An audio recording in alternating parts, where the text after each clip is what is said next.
Tidak semua orang yang terlilit hutang kehilangan rumah.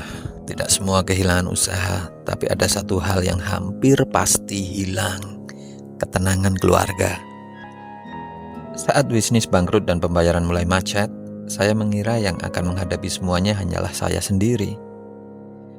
Saya pikir cukup saya yang menerima telepon, cukup saya yang mendengar ancaman, cukup saya yang merasakan tekanan. Ternyata saya salah. Karena suatu hari ketika saya sedang tidak berada di rumah, orang-orang yang menagih mulai mendatangi keluarga saya. Mereka berbicara langsung kepada istri, mereka membuat anak-anak ketakutan. Dan sejak hari itu, rumah yang seharusnya menjadi tempat paling aman berubah menjadi tempat penuh kecemasan.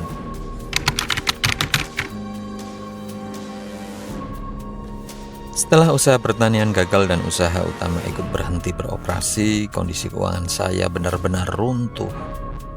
Tidak ada lagi pemasukan yang cukup untuk menutup kewajiban bulanan.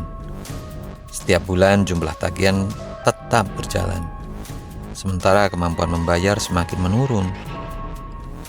Awalnya pihak bank masih menghubungi secara biasa. Mereka menanyakan kondisi usaha, menanyakan rencana pembayaran, menanyakan kapan bisa mulai mencicil kembali. Namun semakin lama tunggakan semakin bertambah, nada percakapan pun mulai berubah. Frekuensi telepon meningkat, pesan masuk datang tiap hari, dan bahkan dalam satu hari bisa berkali-kali. Saya memahami posisi mereka karena mereka memang ingin mendapatkan kembali dana yang dipinjamkan. Dan mereka pun melaksanakan tugas dari bank di mana mereka bekerja. Tetapi tekanan yang terus datang membuat kondisi mental semakin berat. Setiap pagi bangun tidur, yang pertama kali saya pikirkan bukan bagaimana membangun usaha kembali, melainkan siapa yang akan menghubungi hari ini. Suatu siang saya sedang berada di luar rumah, berusaha mencari jalan keluar, berusaha mencari pekerjaan tambahan, berusaha mendapatkan pemasukan apapun yang bisa membantu. Dan saat itulah sebuah telepon dari rumah masuk. Suara istri terdengar berbeda, panik, gemetar, dan kebingungan. Ternyata beberapa orang datang ke rumah, mencari saya. Karena saya tidak ada, mereka berbicara langsung kepada keluarga. Saat mendengar cerita itu, dada saya langsung sesak. Bukan karena saya takut menghadapi mereka, tetapi karena orang yang saya cintai, anak, istri, orang tua, ikut terseret ke dalam masalah yang sebenarnya berasal dari keputusan saya sendiri. Sejak saat itu keluarga mulai mengetahui betapa serius kondisi yang sedang kami hadapi. Dan suasana rumah berubah drastis. Yang paling membekas bukan kedatangan mereka, melainkan kata-kata yang mereka ucapkan. Beberapa pertanyaan dilontarkan terus-menerus. Suaminya kemana? Kapan ini bisa dibayar? Kalau tidak ada penyelesaian, bagaimana? Apa aset harus kita sita? Pertanyaan-pertanyaan itu terdengar sederhana namun menusuk. Dan bagi keluarga yang sedang mengalami tekanan ekonomi, setiap kalimat terasa jauh lebih berat.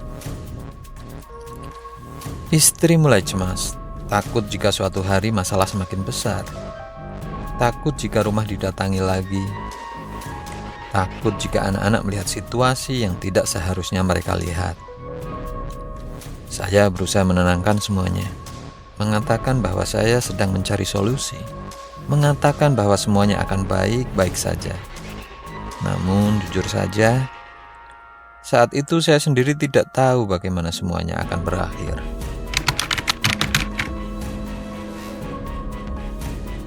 Hari-hari berikutnya terasa sangat panjang.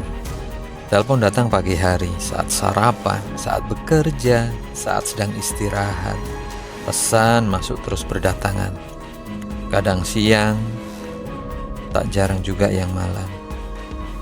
Kadang ketika seluruh keluarga sedang mencoba menikmati waktu bersama, yang membuat situasi semakin berat adalah perasaan selalu diawasi. Setiap suara motor atau mobil berhenti di depan rumah membuat semua orang waspada.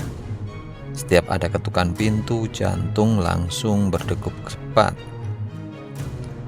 Bahkan pernah ada orang yang menunggu cukup lama di sekitar rumah untuk memastikan apakah saya pulang atau tidak. Rumah yang dulu penuh tawa, perlahan berubah menjadi tempat yang penuh kekhawatiran. Momen yang paling menyakitkan terjadi ketika saya melihat ketakutan di wajah keluarga saya sendiri. Anak-anak mulai bertanya, kenapa ada orang yang sering mencari ayah? Kenapa telepon terus berbunyi? Dan kenapa ibu terlihat sedih? Pertanyaan-pertanyaan sederhana yang sulit dijawab. Suatu hari ketika ada seorang datang lagi ke rumah, suasana langsung berubah tegang. Istri memilih menghindari pintu depan, anak-anak ikut diam.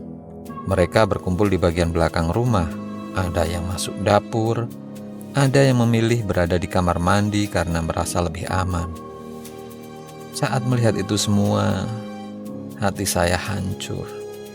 Bukan karena kehilangan uang, atau bukan karena kehilangan usaha, tetapi karena keputusan-keputusan saya membuat keluarga kehilangan rasa aman di rumah mereka sendiri. Dan saat itulah saya sadar, hutang tidak hanya menyerang rekening bank, tetapi hutang juga bisa menyerang ketenangan sebuah keluarga. Pelajaran yang sangat mahal dari peristiwa itu mengajarkan saya sesuatu yang tidak pernah saya pahami sebelumnya. Saat mengambil hutang yang menanggung resiko bukan hanya saya sendiri. Keluarga juga ikut menanggung akibatnya. Karena itu setiap keputusan finansial harus dipikirkan jauh lebih matang. Jangan mudah tergiur keuntungan besar. Jangan menganggap hutang sebagai solusi untuk semua masalah. Dan jangan pernah menunda menghadapi kenyataan jika kondisi usaha mulai memburuk. Semakin cepat masalah diakui, semakin besar peluang menemukan jalan keluar. Saya juga belajar banyak bahwa keluarga bukan hanya orang yang menikmati hasil kesuksesan, tapi mereka adalah orang yang pertama yang ikut merasakan dampak dari setiap kesalahan yang kita buat. Dan karena itulah, mereka pantas mendapatkan perlindungan, kejujuran, dan tanggung jawab yang lebih besar. Namun ternyata kisah belum berakhir. Karena setelah keluarga mulai ikut merasakan dampak dari penagihan, muncul peristiwa baru yang lebih mengejutkan. Bukan lagi tentang telepon, bukan lagi tentang kunjungan ke rumah, melainkan ada seseorang yang tiba-tiba muncul membawa sesuatu yang tidak pernah saya duga sebelumnya. Dan apa yang akan sebenarnya terjadi? Atau apakah itu merupakan solusi atau masalah baru yang muncul di tengah kondisi yang sudah hancur? Kisahnya akan saya ceritakan di episode 7.